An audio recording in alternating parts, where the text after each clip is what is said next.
ಈ ವಿಷಯ ಕೇಳಿ ನನ್ನ ಮನಸ್ಸಿಗೆ ತುಂಬಾ ಬೇಜಾರಾಯ್ತು. ನಾವು ಮದುವೆಯಾಗಿ ಬಂದವ್ರಿಗೆ ಎಲ್ಲಷ್ಟು ಮನಸ್ಸಿಲ್ಲ ಮಾವ.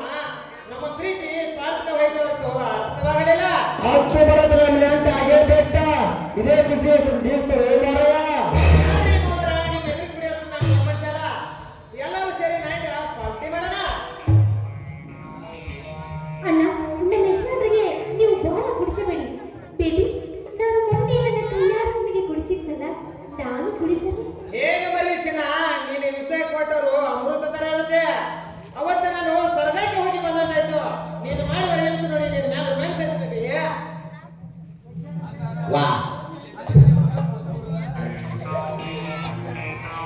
ಯಪ್ಪ ಗೌಡ್ರ, ಈ ಹೊಸ ಹೆಣ್ಣಿನ ಉರಿಪಿನೇ ಬಿಟ್ಟು ಜಾಗ ನೋಡ್ರಿ. ಯಪ್ಪ ಗೌಡ್ರ,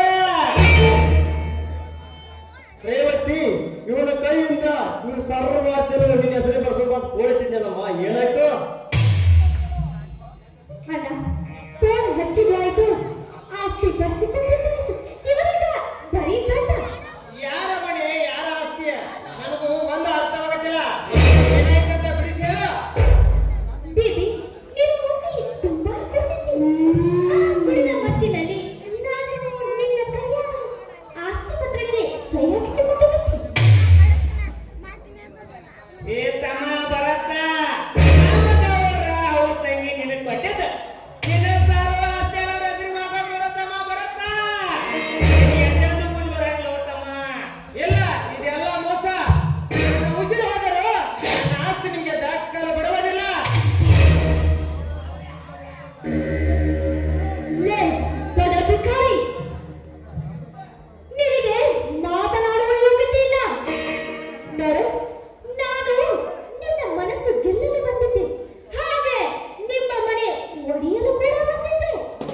ಮೋಸಗಾರಕ್ಕೆ ನಿನ್ನ ಪ್ರಾಣಕ್ಕಿಂತ ಹೆಚ್ಚು ನಿಮ್ಮಿಂದಲೇ ನಿನಗೋಸ್ಕರ, ನಿನ್ನ ಹುಚ್ಚು ಪ್ರೀತಿಗೋಸ್ಕರ ನಮ್ಮ ಅಣ್ಣ ಅದಕ್ಕೆ ನಾನು ಮನೆ ಬಿಟ್ಟು ಹೊರಗಾಕ ಮಾಡಿಬಿಟ್ಟಲೆ ಪಾಪಿ.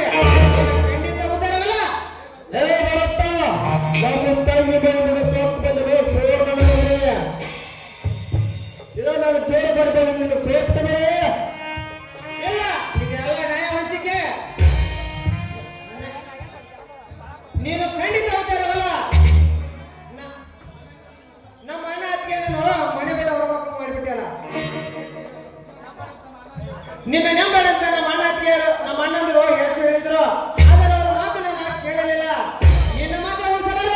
ಹೇ ಭರತ, ಬೀಜ ಬರಬೇಕೆಂದು ಬಯಸಿದ್ದೆ. ನಮ್ಮ ಕೈ ಕುದಿಯ ಕೈಯಾಕೆ ಆ ಮಗನ ಆಚರಣೆ ಲೋಪ. ಹಂಗ ಮಾಡಬೇಡಿ ಗೌಡ್ರ, ನಿಮ್ ಕಾಲಿಗೆ ಬೀಳ್ತೀನಿ. ನನ್ನ ಆಸ್ತಿ ಪತ್ರವನ್ನು ನಮಗೆ ಕೊಟ್ಟು ಬಿಡಿ. ನಾನು ಮಾಡಿದ ತಪ್ಪಿಗೆ ನನ್ನ ಆಸ್ತಿ ಪತ್ರವನ್ನು ನಮ್ಮ ಅಣ್ಣಂದ್ರ ಕೈಗೆ ಕೊಟ್ಟು ದೂರ ಹೊರಟು ಹೋಗುತ್ತೀನಿ. ನಾನು ತಾವು ಬಿಟ್ಟು ಏಕತೆ ಕಳ್ಕೊಂಡಿಯ ನಿನ್ನ ಬೇರೆ ತುಪ್ಪದ ಗತಿ ತಲೆ ಅಣ್ಣ, ಅವತ್ತು ನಾನೇ ನಿಮ್ಗೆ ಭಿಕ್ಷೆ ಬಿಡಿ ಅಂತ ಹೇಳಿದ್ದೆ, ಆದ್ರೆ ಇವತ್ತು ನಾನೇ ಭಿಕ್ಷಕನಾಗಿ ಬಿಟ್ಟೆ. ನನ್ನ ಅಣ್ಣ